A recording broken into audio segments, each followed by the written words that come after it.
সবাইকে স্বাগতম জানাচ্ছি শফিকুস ল্যাবে। অনেকদিন ধরে ভিডিও আপলোড করা হয় না, তাই আজকে আমরা একটি ভিডিও দেখব যেখানে আমরা মূলত সেলফ হোস্টিং এর যে মেইন পার্ট, একটা ডিভাইস। তো আমরা ইন্টেল নুক 12 প্রো এক্সট্রিম সেই ডিভাইসটা সম্পর্কে জানবো এবং দেখবো কিভাবে কনফিগার করতে হয়। তো ফার্স্টে আমি কিছু লিঙ্ক দেখাচ্ছি যেখান থেকে আমি ডিভাইসটা পারচেস করি এবং বাংলাদেশে নিয়ে আসি। তো ইন্টেল নোট প্রো amazon.com থেকে আমি পারচেস করি। হ্যাঁ, এই প্রাইসটাতে ইন্টেল নোট এক barebone device. Intel note pro Wall Street Journal core i7 এর বেয়ারবোন ডেস্কটপ। আর জি স্কেলের একটা 64 বিটের জি স্কেল 32 বাসের এই র্যামটা আমি পারচেস করি।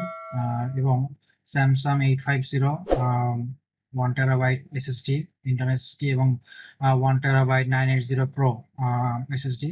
আর হচ্ছে আমরা একটা এক্সট্রা ওয়াল স্ট্রিট জানানোর জন্য যেই ল্যান ইয়েস এক্সট্রা প্রোভাইড করা হয়, ল্যান এডিশনাল, সেটা আমরা আজকে কনফিগার করব। তো চলুন দেখা যাক আমাদের ডিভাইসটা। যদিও অলরেডি আমি আনবক্সিং করে ফেলেছি, বাট তারপর আমি কনফিগার করে একটা অংশ দেখাবো।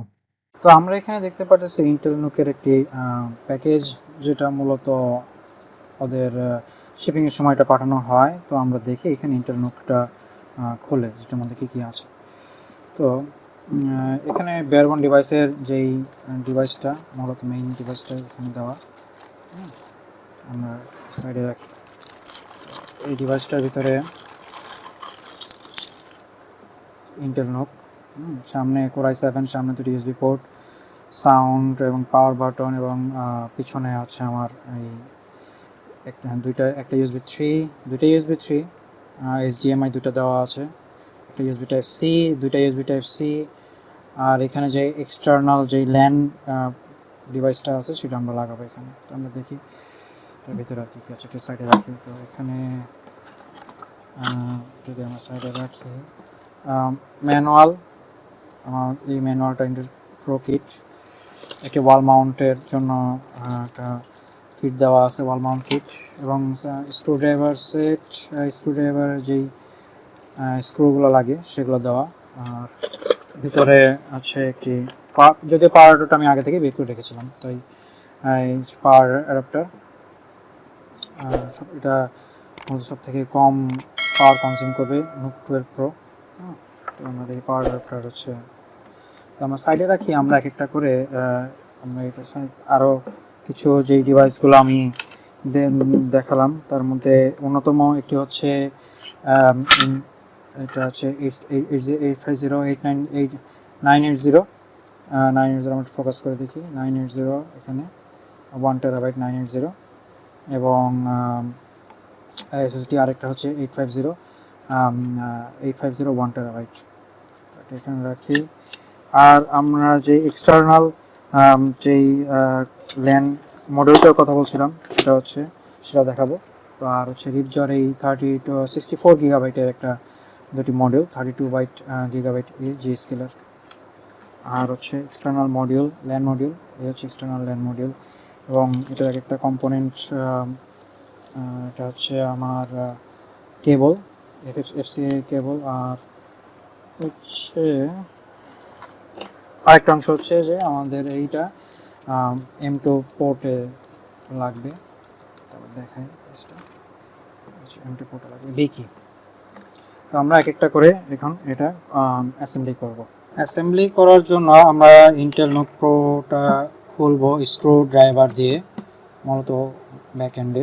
তো আমরা এটা খুলে দেখি। এটা সরাসরি পুরোপুরি খুলে আসবে না, এটা সামান্য খুলে আসবে। সেলফ হোস্টিংয়ের ক্ষেত্রে এই ডিভাইসগুলো খুবই হেল্পফুল এবং পাওয়ার খুবই কম কনজিউম করে। তো আমরা এটা এখানে এভাবে রাখলাম।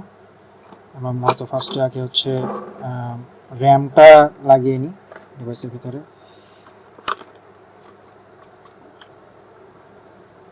আমরা দুটো র্যাম, প্রত্যেকটা র্যাম 32 গিগাবিট করে এক একটা র্যাম।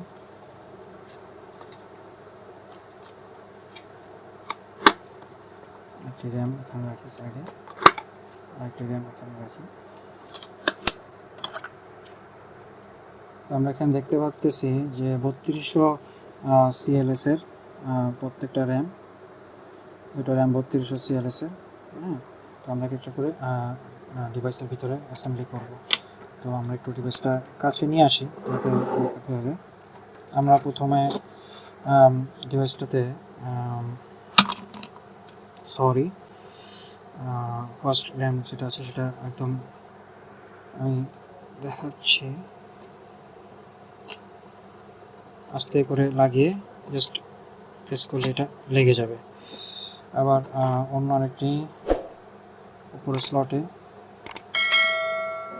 লাগালে এটা লেগে যাবে।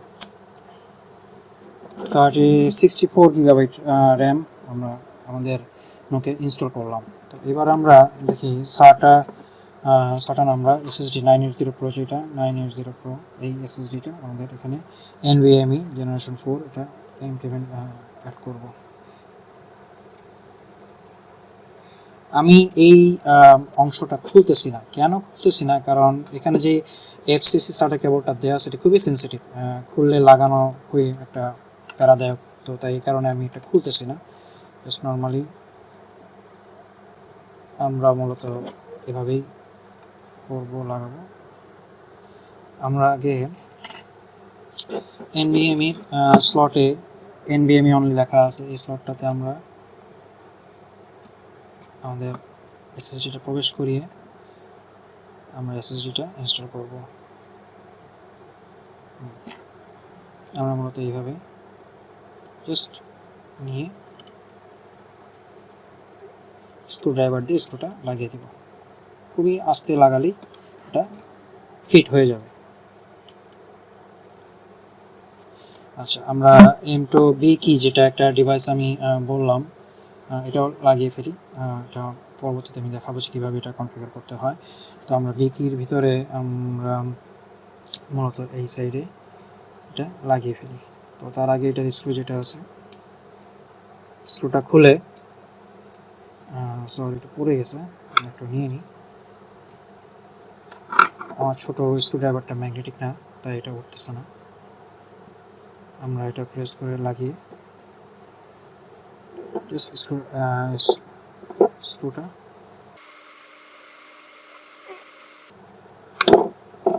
আমরা স্ক্রুটা লাগিয়ে দিব।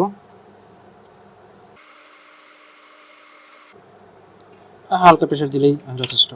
এখন আমরা এই 850 Pro 1 টেরাবাইটটা আমরা এই SSDর যে এক্সটার্নাল ড্রাইভ সেখানে আমরা প্লাগ করব। তো আমরা মূলত এখানে এইভাবে দিয়ে এখানে একটি সাটা কেবলের যে মাথাটা সেটা দেওয়া আছে। তো এটা যখন লেগে যাবে, আমাদের ব্যাক এন্ডে 4টা স্ক্রু দেওয়া আছে, দেখতে পারতেছেন 1 2 3 4। এই 4টা স্ক্রু আমরা লাগিয়ে দিব যাতে এটা খুব টাইট ভাবে এই ডিভাইসটার সাথে লেগে থাকে। তো সেই আমরা ইন্টেল নুকের ডিভাইসের ভিতরেই আমরা পেয়েছিলাম এটা। হ্যাঁ, দেখি এই যে 4টা, এটা হচ্ছে একটা সিকিউরিটি ফর এই ডিভাইসটার জন্য। তো এই 4টা স্ক্রু আমরা একটা একটা করে লাগিয়ে দিই। প্রথমে আমরা একটা স্ক্রু নেই,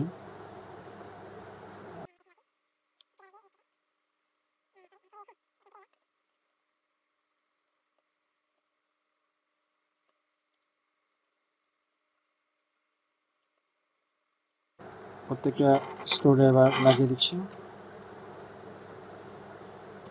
স্ক্রুড্রাইভার দিয়ে স্ক্রু লাগিয়ে দিচ্ছি। আমার মূলত স্ক্রুড্রাইভার এবং স্ক্রু এই দুইটা জিনিস এক্সপ্লেন করতে গেলে খুবই সমস্যা হয়, কোনটা স্ক্রুড্রাইভার। যাই হোক, আমরা এটা যখন লেগে গেল, এবার আমরা এখানে দুটো থার্মাল প্যাড দেওয়া আছে। একটা থার্মাল প্যাড এই ডিভাইসটার এই চিপটার জন্য, আর আরেকটা থার্মাল প্যাড আমি আবার দেখাই।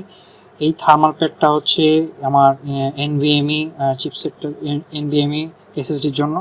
আর এই থার্মাল প্যাডটা হচ্ছে এখানে যেই নেটওয়ার্ক বি কি সাটা নেটওয়ার্কটা আছে সেটার জন্য।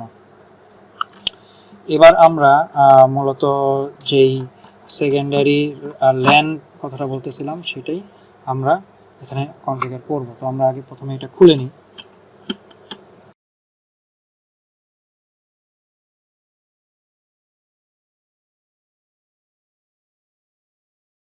ব্যাকগ্রাউন্ড নয়েজের জন্য দুঃখিত।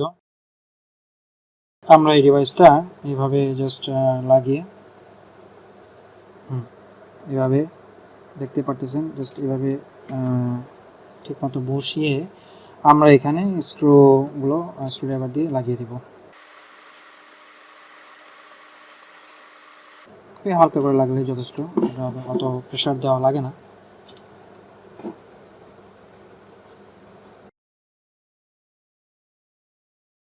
এবার আমরা এই যে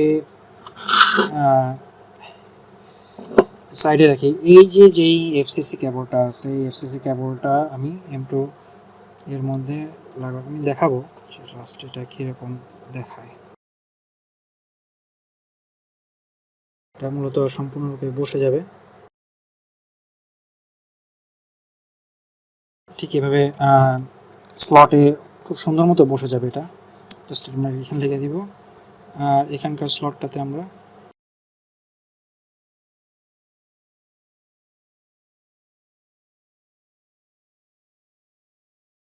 খুব সুন্দর মতো আমি দুটা স্লটেই আমি দেখতে পারতেছেন আমার র্যাম, এসএসডি এবং এনভিএমই এবং ল্যান্ড মডিউলটা লাগিয়ে ফেললাম। তো এবার আমি কি করব, আমি এটা পুরোটা লাগিয়ে দিব। ফ্রন্ট সাইড এখানে দেখেন যে লেখাই আছে যে ফ্রন্ট টিকমার্ক দেওয়া আছে। তো আমরা ফ্রন্টটা এইভাবে ঘুরিয়ে আমরা মূলত ফ্রন্ট সাইডটাতে নিয়ে, সুন্দর মতো ফ্রন্ট সাইডটাতে নিয়ে আমরা স্ক্রুড্রাইভার দিয়ে স্ক্রুগুলো লাগিয়ে দেবো। একটু প্রেশারাইজ করে লাগিয়ে হবে যাতে সব ঠিকঠাক মতো বসে।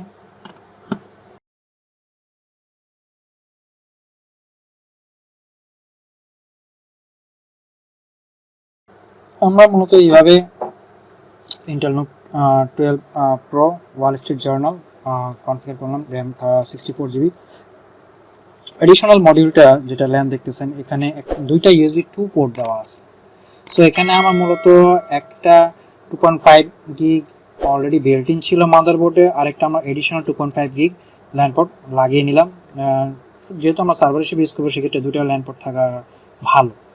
তো আমি মূলত যেটা করি, এই ডিভাইসগুলো যে পোর্টগুলো আমরা ইউজ করি না, সেই পোর্টগুলো আমি মূলত চেষ্টা করি যে কিছু সিলিকন ব্লক দিয়ে ব্লক করে দেওয়ার জন্য। লাইক যেমন ধরেন এই যে দুটো ইউএসবি আমি ইউজ করি না বা করবো না কখনো, তখন আমি জাস্ট এইভাবে একটি ইউএসবি সিলিকন ইউএসবি কভার দিয়ে জাস্ট ব্লক করে দিই, ডাস্ট যাতে না খুব একটা না ইয়ে হয়, এফেক্ট না করে আমার এই ডিভাইসটাতে।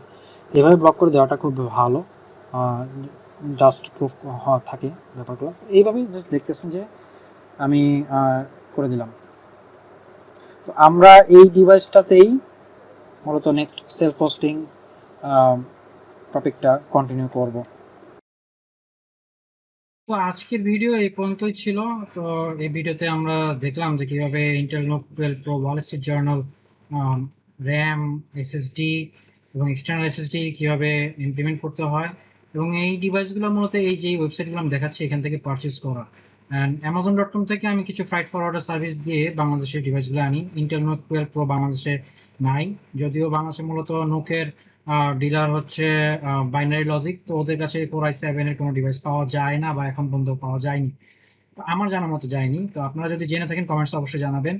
তো আমরা ভবিষ্যতে যেই সেলফ হোস্টিং ভিডিওসগুলো এবং সেলফ হোস্টিং ওয়েব অ্যাপ্লিকেশনগুলো আপ করবো, সেগুলো মূলত আমরা এই x86 ডিভাইসটাতেই আমরা সেট আপ করবো। তো আজকে এই পর্যন্তই। সবার যদি ভিডিওটি ভালো লাগে লাইক করবেন, শেয়ার দিবেন এবং অবশ্যই সাবস্ক্রাইব করবেন। Thank you so much. Allah হাফেজ।